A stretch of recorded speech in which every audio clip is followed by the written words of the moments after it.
nsaba Allah atwongere okwagala eddiini yaffe mbayezayeza nsaba ne Allah abasiime okuŋŋaanirangako mu bifo bwe biti olw'ekigendeerwa ky'okuyiga eddiini. Nsaba Allah atulage ku mpeera z'omulimu gwe. Nsaba Allah nga mwegayirira nga bw'atera tusinkanyangako mu bifo bwe biti. Nsaba Allah tusinkanye mu jjana, tunyumirewo nga tuli mu jjana nga bwe tujjukiza nga bwe tujjukanyawo bwe twali erusazi. Kale omusomo gwaffe olwaleero mu dakiika zino nsaba Allah tuze gutambulire wano,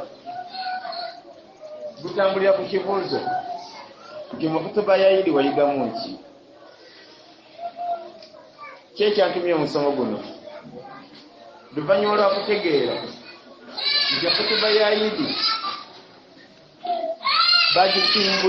bagisimbula mu Qur'ani mu surati wa Saffat gye wasayidde saabaddeyo naye nkakasa ogusembayo nga baakusomedde ku bigambo ebinene ebyalabikako ku duniya kuno ku nsi ya Allah ng'omuddu akutte ekiso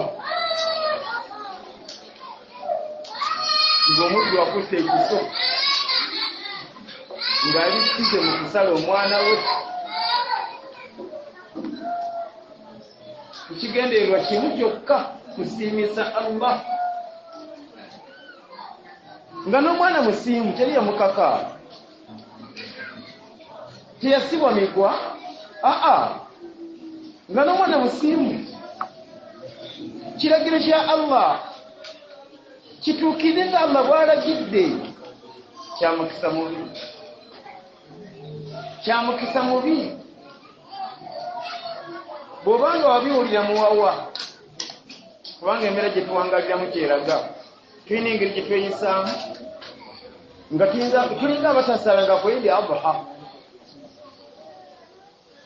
Tubiwulira buli Idi babitusomera. Ffe kye tukola Allah si kyatubanja, ffe tunyumirwa kyafaayo. Bonna omusajja yasomye kyafaayo, yasomye Ibrahim ng'asala omwana we ate oba nendabira ddala nga nyitaalabira kunyumirwa sebo wanyumirwa. Bwe tokimanyi nti wala yanyumirwa yafa, yagenda okuba nga yakasala Idi Adha 79 naye zonna yanyumiranga bunyumira kyafaayo. Okumubuuza nti wayigamu ki? Ne bw'otamulinda kwanukula otuulira mu feesi ye n'engoye ze noma nti yabiwulira muwawa. Gwe sikweraliikirira tonafa lwaki olina chansi okukola tawuba n'omanya enkola y'abagezi nti omugezi takola mputtu ku kiragiro kya Allah. Wallahi teri mugezi yali akikozeeko. Ate waliwo bwena alaga nti ejjana y'abagezi bokka. Kati Allah tunyumiza ebintu bwe bityo n'abiwa obuvunaanyizibwa. Essula bigita Saffat okuva ku aya 89 Allah n'atunyumiza ku mbeera eyaliwo. Daba Allah w'ekitiibwa teyabitandikira mu kkubo, yabiva eri gye biva. Kigambo bye twakoogera birimu omulamwa nti kutuba ya Idi ensibuko yaayo eri mu Qur'an. Surati Saffat. Ate Allah yatugamba kya ku Qur'an, yatugamba nti kitabun anzalnahu ilayka mubarak liyadabbaru ayatihi. Kitabun, Qur'an kitabu. Yagamba nabbi waffe nti anzalnahu ilayk, yagamba nabbi waffe sallallahu alaihi wasallam. Ndoza kino si kitya nti bwayogerwako ekitiibwa sallallahu alaihi wasallam okumusaabira kiba kifuuse etteeka. Kati Allah yagamba nabbi waffe sallallahu alaihi wasallam, yamugamba nti kitabun, kino ekitabo anzalnahu ilayk nkikusizaako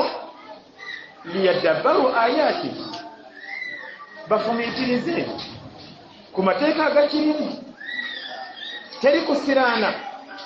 kusinga kuwuliza Qur'an nga gwogiwulira muwawa owuli kugamba toteekayo na birowoozo kubanga naye ddala aya eno tugiyigamu ki ye Allah gireeta yali agenderera ki ye abagezi bayigamu ki kakati gwe noba ng'owulira muwawa just kugamba nonyumira bunyumirwa khutuba neggwa ddaba Allah wekisa nakuwangaata n'omwaka omulala ne gukusangawo wama nonyumirwa khutuba n'omwaka omulala ne gukusangawo nalabye nga kimmanja nalabye nga kimmanja nsinkaneko abasiraamu abasadde mbabuuza ekibuuzo kinene nga nange bwe nkyebuuza kutuba yayiri wayizeeku ki qala ya abati faal ma tu'maru satajiduni insha allahu min as-sabirin ebyo byakuwulira muwawa era ogumu ku musango Allah gwagenda okuvunaana abantu abateeke mu muliro mu surati Muhammad Allah yatugamba atya yatugamba nti afala yatadabbaruna al-Qur'an tebafunayo ko kadde ne batadabbara ne bafumiitiriza ku Qur'an eno am ala qulubi aqfaluha am ala qulubin aqfaluha oba emitima gyabwe giriko amafufu basaze bannanga b'ebitiibwa embeera gye tweyisaamu tuli offside Allah si watwagala Allah tunyumiza ebyo bitya nga biri ebikwata ku nabbi Ibrahim mu mbeera ki ng'asala omwana we Allah kiki yali anoonya liyadabbaru ayati abadde bafumiitirizeemu ng'amaze okulaba abagezi beeyisa batya n'ebiragiro nga Allah yalagidde bekyekingemu nze neeyisa ntya n'ebiragiro bya Allah wa inna min shi'atihi la Ibrahim wa inna min shi'atihi la Ibrahim olwo Allah atandika otunyumiza ku munene oyo Khalilu aya ezaavaako emabega byeyatubudde ebikwata ku nabbi Nuh nga binene byewuunyisa nsaba Allah amusaasira amusiime yatuga nti wa inna min shi'atihi n'omu ku batambulira mu musinde gwa Nuh Ibrahim idh jaa rabbahu biqalbin salim obudde engeri gye bufunze katujjemu aya bbiri zo tulabe eddala abagezi bayigina kuyigamu ki waqala inni dhahibun ila rabbi sayahdin eyo nsaba Allah kize tugyesibeko nnyo sisobola gigaziya kugimalayo nze ngenda kutandikirako ebisigadde mbikolekere girowoozeeko ng'oli wekka waqala inni dhahibun ila rabbi sayahdin rabbi habili min as-salihin فبشرناه بغلام حليم فلما بلغ معه السعي قال يا بني إني أرى في المنام أني أذبحك فانظر ماذا ترى قال يا أبت افعل ما تؤمر ستجدني إن شاء الله من الصابرين falamma aslama wulira ekigambo kyetwogera bulijjo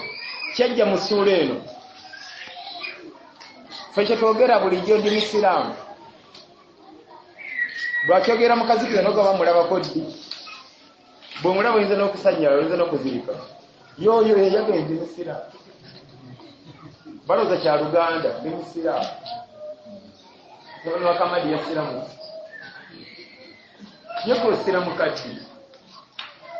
oyinza okulira kafiimu leka kusesa yeko nemalola babuuza oli abuuza yokaana osiramu kaddi wallahi nzo batolera bambinjalo nekubula ono agamba oli osiramu falamma aslama watallahu liljabin terikoma kwogera bwogezi olina kyolina okukola byoteeka okukola ebiraga nti wasiramuka. falamma aslama watallahu liljabin wanadaynah ay ya ibrahim qad saddaqta ruya. ono homework jemulaga ayo zitegezewa okusinzira ku budde katujeyo aya zino ssatu. aya esooka waqaalu inni dhahibun ila rabbi sayahdin. kasooke nkuvunulyemu amakulu ag'okungulu. oluvannyuma tugyetegerereze wamu nga bwe tugyepimako ffe tukola tutya bulijjo. waqaalu yabagamba inni dhahibun ila rabbi, nze ngenze wa Allah, sayahdin, ajja kunnuŋŋamya. yeyo aya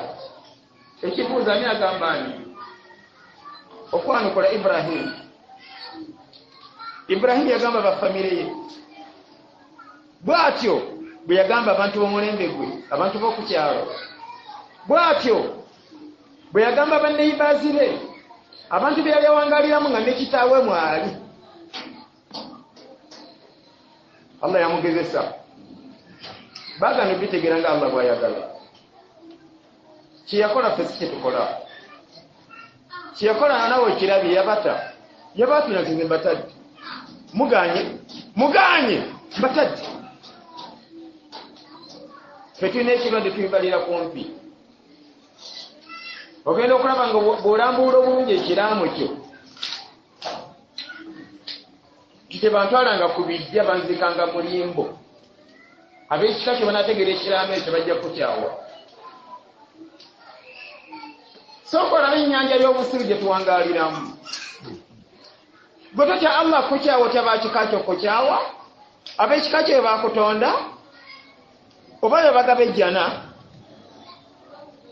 ne waba gw'osingamu obwavu mu kika kyewammwe.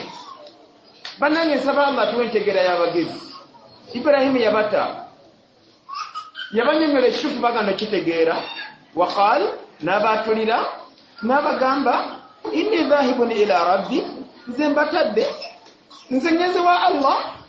nziza kusaidia Allah, sayahdin, Allah ajja kumpa ekyokukola, Allah ajja kunnuŋŋamya. rabbi habili min as-salihin. basaaze bannange funawo ekyokuyiga. teweguyanga ekitonde kyonna mu puroguramu erimu okunyiza Allah. simanyi kiri mu famire eyowammwe muyinza okuba mulina olunaku lumwamyusa bwe muba muyisa ebirango mukiyita kumanyagana. ebiri eyo byemanyi mugenda okutuuka eri nga kulima bijja. kyekiri mu kulima ebijja shiriki yennyini. omu ku bafamire yammwe bamulaguzi yamulagula bino lima ebijja bya taata ate tubirima wekka kuŋŋanya baganda bo mwonna. olaba mugenda mu shiriki. woozuuliranga puroguramu yonna ng'erimu okunyiza Allah. ab'ekika kyo bannyonnyola ekituufu babitegedde, alhamdulillah. baganye bate teweeguya kitonde. Allah gy'ali mbeera njigambe kisoboka ng'oli munaku muzibu. newulira Allah byatusomesa essura bigiyita Fatir. mu surati Fatir nannyinisi yakugamba nti antumul fuqaraa'u ila Allah. laba Allah bw'atugambye atugambye muli baavu. ne mukulu wo oli maneja wa banka, Allah amumanyi. niwe oba olina ekitabo kisinga ekya pulezidenti, omutonzi yatuzingirawo mu ffenna n'omugenzi Gaddafi natugamba nti antumul fuqaraa'u. ne kabaka w'e Saudi Arabia n'Obama yatugamba muli banaku, muli baavu, tulina ssente. wallahu ate Allah huwa al-ghaniyyu, Allah yamugagga, alhamidun yatenderezebwa. biyige nsaba Allah nga tunafa atuwa entegera y'abagezi. omugezi teyeeguya kitonde mu puroguramu erimu okunyiza Allah. la ta'ata li makhluqin. eyo no hadith nabbi waffe yatusomesa sallallahu alaihi wasallam la ta'ata li makhluqin. teyakkirizibwa kugondera kitonde fi ma'siyati llahi nga tajemera Allah. wano wesasira omusiraamu yenna, musiraamu yenna bange mukyala yafumbirwa munabbida bawo munabbida yononya mugagga Allah namumuwa kisoboka munange nononye ekintu Allah nakuwa ebintu bibi bwoba olabira kumpi golabako kimu nakuwa omusajja nga mugagga nakuwa ne bokisi y'omuliro jahannam bawa ajja kutwala ku mawulidi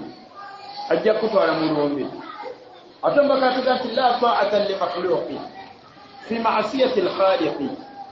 tobangako kyokola ng'okikolera ku system ya bannange bakola bwe bati wabula gwe kolanga kyokola ng'okakasa nti kikwatagana ne bwino. Nina kyenkonyweko eddiini yaffe tekyetaasomesa ma farrafna fil kitabi min shay. Okuziika mulimbo munange kisoboka ng'obyolya buwulizi gwomanyi lwali gweyagala bw'olamba ne bakala ku bijja bweyagala subhanallah. Kale kankikufundizemu kati nsaba Allah asasira abasomesa baffe abamanyi baffe otukubiriza okuziika mulimbo y'abasiraamu bakijjawa okwanukula bakijja ku nkola ya mbaka Muhammad sallallahu alaihi wasallam omukwano gwaffe. Lwaki basahaba bonna yabaziika mu kifo kimu. Bw'oba wagendako emaka okimanyi bayitawo mu Baqiya bonna kati amanyika bakubuuza nti basahaba bano tebalina waabo. Lwaki wakapichora teramuzagayo ku kijja lwaki ogulutera nekitegeeza nti ekisooka nkola y'abagezi. Bwe ngamba abagezi tegeeza Nabbi Muhammad ne basahaba be babaziika mulimbo. Kuli ekyokubiri bw'oba okyali muto tokimanyi, abakulu bakimanyi nti ebijja babikolerako shiri. Ebijja omulaguzi alagula omwana we naga agenda onjolereyo katono ku ttaka lyekijja kya tulira kati okuziika mulimbo y'abasiraamu kyangu nnyo. Kabulyo neebula nga tena amanyi weeri nti kati awungamba nti ngende kulage kabuli ya sekase kimpi otuma embala yako bigere ate bakuziika wamu bagimaakinga n'abazzukulu bagiramu. Kirimu okutaasa kiri ekyokusatu Allah bakwaka chance ne bakuziika mulimbo y'abasiraamu ojja kufuna edduwa z'abasiraamu b'otamanyi na kumanya empitirivu obulungi. Lwaki buli lunaku basiikayo emirundi emeka? Gwemira bali ku nkowo olaba abaleka okuziika bayinza okujja okuziika emirundi 10 abafu 10. Kati mwaba bajja okuziika Allah ayinza okusaasira nga mulimu abamanyi sunna eno etya ntya enta abafu babatolera salaamu n'ebigambo bw'ebyo assalaamu alaikum ahla diyari min almuslimina walmuslimat walmu'minina walmu'minat wa inna insha Allah bikum lahiqun nas'alu Allah lana wa lakum al-afiya. Kati wulira baki abakusabidde edduwa eyo kuba omubaka yagiseetinga balina dduwa fasoneza yaseetinga edduwa ngeri kino tonkitegeere kabuli zonna eziri awo obeera ogisabidde naye nga kisoboka ng'abaleese okuziika omuntu oyo nga bayindi tebamanyi si bamanyi nyola bafuna ku ddwa zaabwe mba nakafuna edduwa ezo ziyiika eno nfuna ku mirembe. Subhanallah, abazungu nabo ne baleeta nabo ne bansabira mba ndi awo basiraamu bannange beeyo tebakuwuliranga nako babazaala eriggulu ne bayita mayiti abo nabo ne balambulakawo ne basindikira kati butyanga bakuzirise wano ku kijja kuwa kusoba yayidi tonkwata okusaidi kyali kumulama ndiko kusoba yayidi kale awo mbadde neetolera mu bigambo bino qala ya bunayi inni ara fi lmanami anni azbahu falamma balagha maahu saala bwe yamala okutuuka mu myaka egyetegeerera ani oyo gamba ismaila qal taata we n'amugamba ya abati faal ya bunayi mwana wange inni ara fi lmanami nalagiddwa allah yandagidde anni azbahu nkusale allah yandagidde nkusale qala ya abati faal ayo wali omulamu yamuga taata olindaki allah si yakulagidde ifaal ma tumar kulanga kyakulagidde abagezi bayigawo tobangako ekiragiro kya allah ekiragiro kya nabi muhammadi kyokolerako emputi totegedde bulungi bwe kirimu gwokasi totegere ani alagidde akati okwata ekiso ne bakusalamu obulamu oba basala enkoko omuntu ne bagwawula neboderi ne bagenda baziika ku ntegera yaffe eno enyimpi eno ey'oluggulu kirimu kalungi ke kirimu kalungi ne bano omugezi abamugezi ismail yalaba nga taata wakeereyi kikyolabawaawo gamba ismail yakkiriza ekiragiro kya allah kitambulire ku bulago bwe kiragiro kyekyo kiso kitala yakkiriza ekiragiro kya allah kikolebwe nga allah bw'alagidde teyakigoba falamma aslama watallahu liljabin ate sigamba nti yali agenda mumusaba wabula omuti yakwata yaddala ekiso n'atandika suulira nga bwolawire bwe biri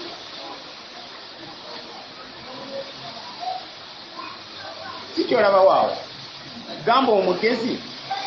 aba mugonvu nnyo ku biragiro bya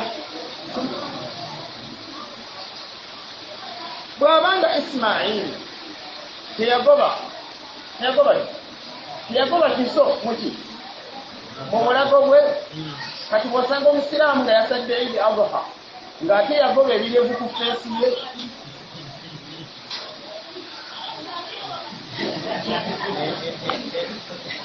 yagoba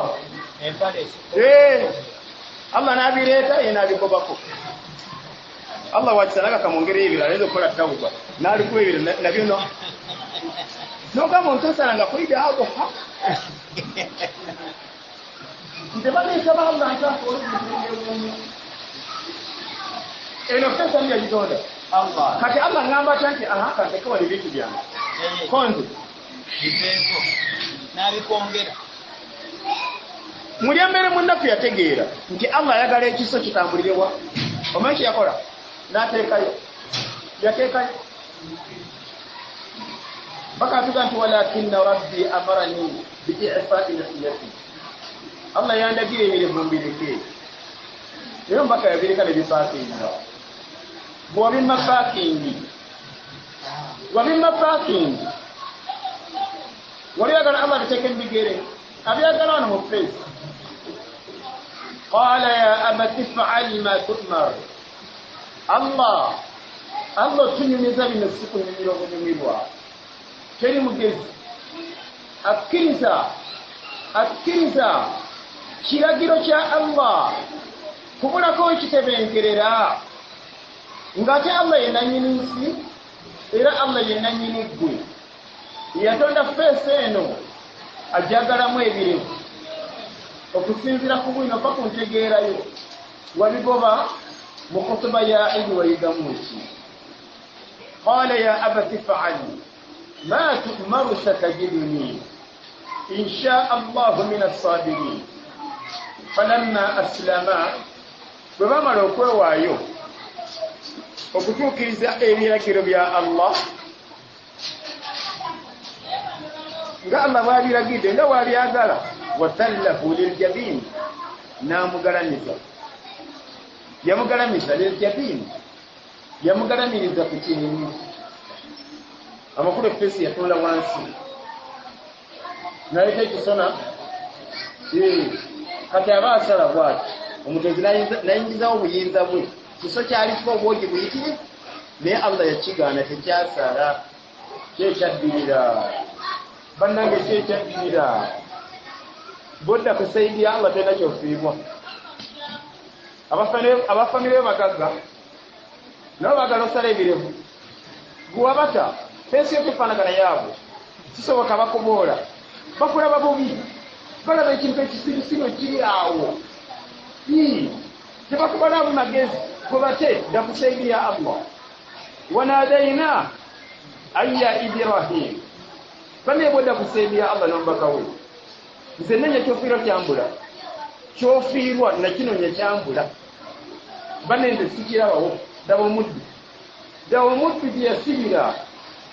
nga tukidde kusaidi ya Allah wanadaina Allah yatugamba Allah yamukowoola n'amannya ge ayya Ibrahim owange Ibrahim qad saddaqta ru'ya nakino okiyise inna hadha lahuwa albala'u almubin kasookedde ngezesa baddu na bigezo kino kibadde kigezo kibadde kinene kubanga kyamugezesa nekyo kyokka mu suratu Baqara Allah yatugamba atya wa idibtala Ibrahima rabbuhu bikalimat yamugezesa n'ebigezo ebiwerako fa atammahun byonna n'abiyita bulungi nnyo makisi 10 ku 10 nga buli ekijja ebirevu bireke Ibrahim yafuna makisi mekaawo 10 ku 10 tayirira nafuna makisi mekaawo kati senguka senguka ne mwana we ne mama we ne ka baby fi wadin ghairi mizar'in Allah yamugamba okupaakinga nga tewali limerawo tewali wadde omuti bannango Ibrahim yali kigezo kibeka bwakayitako bimeka obwaffe bwangu buli akajja katugwa n'otuuli abasanze n'ogamba tasalangako ku kutuba ya Idi Adha tawuleko kuwatako Ibrahimu nti Allah yamulagira n'okusala omwana we n'atajeema gwe Allah yakulagira birevu ebitaluma ebitabalagala obigeza ku kiso ne kigenda ku kigere ojjayo mujja naye omanyeko ekiso ky'omubulago ekiso ky'omubulago babanda kusalanga basala enkoko kebanga kigezo kya Allah kyoyisanga mu maaso abamanyi batusomesa bino batuga nti fa inna ta'ata al-amri okugondera ekiragiro kyonna min ta'zimi al-amiri kiva kuba nti alagidde omuwa ekitiibwa nekitegeeza ki ku sayidi endala kasita ojeema kiba kitegeeza nti alagidde omuyisizaamu agengeeke waliwo omumanyi ayitibwa shaqiiqu lbalakhi yatuga nti fa inna nnasi yaquluna thalatha abantu bamanyi okwogera ebintu bisatu binene byabuvunanyizibwa wakad khalafuha ate baagaana okukola nga bwe boogedde yaqulun bamanyi okugamba nti nahnu abidillah tetuli basiraamu tetuli baddu ba Allah nze ndi muddu wa Allah nze ndi musiraamu wayamaluna amala al ahrar naye ate baagala kweyisa mu ngeri yakyetwala ayahsabu al insanu an yutraka suda ekyo bwetubanga kyetwagala Allah yakigaana nannyini eno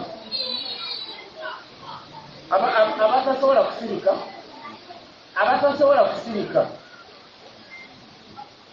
obajaze mbawulira nga bali bweru naye kati waliyo enkuba musirike lwampaka ngamba abaana abato bwekyanga mutuviira kale barakallahu fikum lima taquluna ma la taf'alun ikikibuzo kinene isabakitasa aya yakubiri Allah yatugasi lima taquluna ma la taf'alun dwaki mugati ndi basiramu ate ne mwambalanga bapita bakyala bameka nga basiraamu nnyo ate ennyambala eno terina njawulo ya maguleti ekyomusa kimanyi ate ayagala jjana lwaki yakola hijja lima taqulun ma la taf'alun lwaki mwogera byemutakola tebangako nkola y'abagezi oli musiraamu kkiriza ebiragiro by'ekisiraamu byonna bikutambulireko nga byako kasi oli musiraamu ate ebyekisiraamu byakutama obigattagatta kyokutuukako anseri ayahsabu linsanu an yutraka suda esiro bagita qiyama Allah bwatubwatubuuza omuntu yalowooza nti ejja kubeeraawo nga yeyisa nga bw'ayagala Imamu Shafi yatugamba nti Allah yali ategeeza nti la yu'maru wala yunha nga yetaweebwa biragiro era nga taziyizibwa ku kyayagala kukola kati ye yeyise nga bw'ayagala nga gyobeera ensi ya maama we Allah yakigaana tekiriyo tuteekwa okulagirwa tuteekwa okuziyizibwa okugaanibwa olina kyogaaniddwa kola nga awulidde waliwo ekikulagiddwa kikulu nnyo okubanga kitwaliga mu kutuba ya Idi waliwo ekikulagiddwa nga tonnaba kufunira mu bunene bwakyo na mu butono bwakyo tegeera ekitiibwa kyo yakulagidde ekikulagiddwa ekigondere obyogera byangu nga bwe mbigamba nange bwe mbyegamba nsaba Allah tuwe enkola eyo olagiddwa balagidde ggwe kola bwekikole nga bakikulagidde teweebuzaabuzanga ku kiragiro kya Allah singa kyaliyo abadde wano bali badde beebuzaabuza era singa byalinga ku mulembe gwe waliwo ejje gwino Allah ngambye nkusayo Allah yali mugambye mutamutabulike niyo nsaba nkutambuze esooka kino eddiini eyakajjanja eyo nzitokola benakasaba essaalirayo bwena akutuuseeko ate okulunga n'okulunga olugezi tokulunga lugezigezi bagambye mbaka yagaana okusala emirimu ne bakusomera ne bwino mbaka yagaana nti khalifu mushiriki wawukane ku bashiriki afulla ebirivu mubireke omusaza ayinza okuddamu ekigambo n'ogamba ontasalanga kutuba ya Idi olwo Idi Allah atabayita kimayita Ibrahim yasala omwana we omanyi kyakuddamu yagamba kati shekhi dashi yeke yakoma kuba musinga okusoma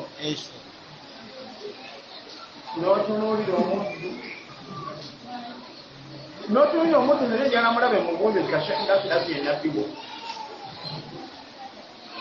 Shekhi Dashi ye nabbiwo kubanga kaida egamba nti nabiyuna nabbi waffe Muhammadi ebimu ku bitiibwa bibye bino al-amiru yalagira annahi ate yaziize byebitiibwa bino nabiyuna al-amiru nahi fala ahadun teri mulala aziiza teri mulala alagira niyo omusanze yategeerako nti mbaka yaganda okusala ebirevu yagenda okulaba Shekhi Dashi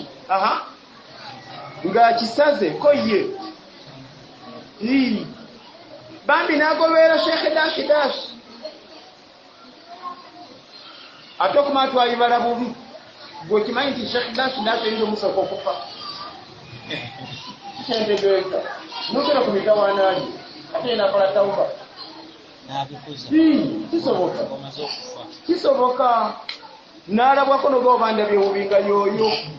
nogaka mubuuzi wemasheka muzata nga yoyo ngaekirivu kiri eno kiti yakola dattawuba ate gwe wafadda ate mukabuli kyebakoleeta teweesigulirana ku muntu yenna kyotegedde kituukize nga Allah bw'ayagala bajja kuziika wekka tebajja kuziika na gundi nedda satajiduni insha Allahu min as-sabirin kyetuba tusembyayo okwogerako mu dakiika esigadde ono yasiga ozimanya kati ekyo kinene abagezi bayigamu ki singa bakomoweza Ismaili wangu yabujjawa butya atekeyo obulago okwanukula Allah yamuwe ekirabo kino nsaba Allah akituwe kitya ayo giwulidde yali abalira wala ate ffe tubalirano kumpi mwami Uganda gyali yatuuka okufa nga tasiramu ate yali akimenye musiramu yeddiini entuufu naye buli eweyegeza n'obwati alombe agenda akola ki asiramuke najjukira ejjirita nagakanireko ngako mwaka ogujja wanga kati ate ekyali kizi nga tamanyi kibangi ate yekabuli emukebera abantu obalira kumpi okyajjirita Seka Musa abudde kirimba seka be Uganda nze nange neewuunya neko bulijjo owuuza kiva ku ki seeka okusoma mawoledi sheekh ekyenjogere kitegeeza ki abaamanyi ekituufu nze omusiraamu tasoma mawoledi ate sibakanga yasala Saudi Arabia nikiteeza yawagala n'abamanyi yalaba ne bamanyi nebaziika nga tebayimba bwe yakomawo ne diguli nze kati ate nayamuka mbannabida era ayimba tahaliri nsoma mawoledi ayabya olumbe asala ebirevu akweyesa engoye buli kakikyalikuoni ekizibu kiri eki kubalira kumpi lwaki yawangalyako matabuliki bwolwa bamanyi ebyapa bayimanyidde abalina ku myaka emiwanvuko nga bamanyi baseka bali eri naye nga bali eno kyekyamugoba eno yagenda okulaba abatabuliki nga banaku bazibu baavu ate Allah yategeeza Uganda sente ziri eri bambi yabalira kumpi nayamu ate abalira ewala nsaba asasire Sheikh Abdul Hakim Sekimpi Sheikh Abdul Karim Sentamu bo bawangalangala bantu bali ku mazima wadde banaku batya Allah yatugaa nti wasbir nafsaka maa alladhina yad'una rabbahum bilghadati walashi yuriduna wajha bulaba bali ku bwino bafuna mikwano gye tebata baavu ekyo si ekikulu tunuulyako wala webuuze kati bwenfa ani agenda okukulembera ejeneza yange kyemwa be bagenda okunaza baseka bakyemwa basazi bebirivu bamukweyesa balirako wala kyobolaba Ismaila yali balira wala satajiduni insha Allahu min as-sabirin kati fa magezi gavana agafe amampi situlengera bulumi bwa kiso naye bambi omugezi yalengera jjana yamugaba tulisikana mu jjana kulamba kyakola gidde satajiduni insha Allahu min as-sabirin tulisikana mu jjana obaliranga wala ekyo Allah bwakikuwa abeera akwagadde era Allah kyeyawa Imamu Ahmada bulira Allah yamuleetera ekigezo nga kigezo Allah namusasira n'aguma kyali kigezo ki sikusoma mawuledi sikusoma mawuledi sikusala birevu wala kwogera kigambo balina ekigambo kye bayagala ayogere His Excellency ng'ayagala ayogere ekigambo nga kirimu ebigambo ebyo kati kirimu misana kati kiroba misana sana kati okugeza kiri kigambo kyo kijja kijja tuwangula naye nga bw'anaamuga nti gamba nti kati kiro bigambo bimeke bibiri Imam Ahmad yagamba kyali kigambo kibaseka bonna bakimanyi bw'obaana kigambo ojja kwewuunya ng'olaba nekisanya nnyo makulu naye baakuba oli emiggo okumanya gyali miggo gyennyini abayizi be baafa mayiti ne baziika ng'alaba lwakigambo ekyo ne bamukuba emiggo nga baagala just akyogere kulha bw'oyogera kigambo kyokka owona ekkomera yafuna bakimbuyega abamuwabula nga gabubaga g'esisi yogera naawe bakuba kati tumanyi gwetulina wano kati bwofina mukomera abanabo balini babo ekigambo kyokka gukyogere okumanya kyazitola n'omukulu yennyini omukulembeze w'eggwanga yasitukiramu n'agenda ayogerako ne Imam Ahmad yamugaa nti kulha onjik gwekyogere nze nkuje mu kamera Imam Ahmad yagaana kyogera ila an arsalu ilayhi amma ekyafaayo kiraga mpaka olukiiko lwatuula ne balondayo omu mu famire ye taata w'omuto ne bamusindikayo agenda yogere naye namugaa nti kulha tukuya namunyonyola ebigambo ebitegeeza kale obubi bw'okkomera n'okkuba emiggo egy'ekikulu kati bw'onoofiirawo kubanga yajjamu na bulema baakuba oli emiggo yamugaa nti kulha tukuya kale kyogere mugeri yakwenya kiise ku lulimi owona ekkomera owona emiggo naye nga mutima gwo Allah alabika si kyogamba mu mutima gwo nga mulimu kirala nti kati misana naye gwe bagambye kufiira kyemiggo Allah yamugamba ekigambo kiwulire ngenda okola nga Allah tontegeere yamugamba ya ammi my uncle عرضت جسمي على الصوت والنار nayibalira wala sigati emigo tesigitya nange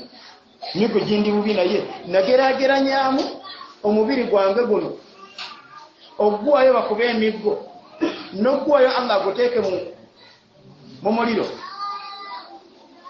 fawajadtuni la atiqu ala nnar nagenda okulaba omuliro nga sijja gusobola nengamba ogiba migo gyo bakube naye jahannama fetubalira kumpi gweza okuba ina omusiraamu ebiro byagala bireka dwashi mama w'abaana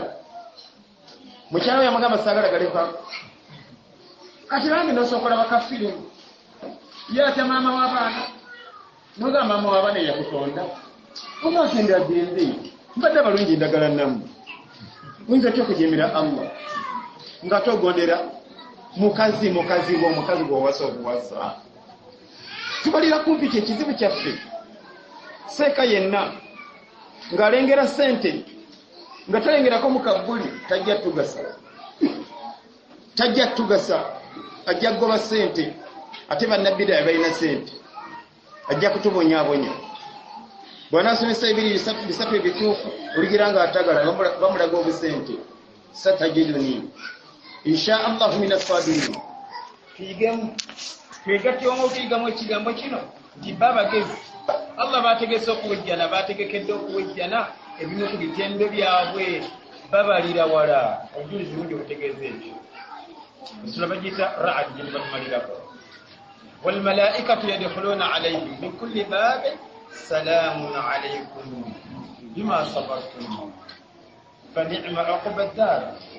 kayfa lijibu lillah assalamu alaykum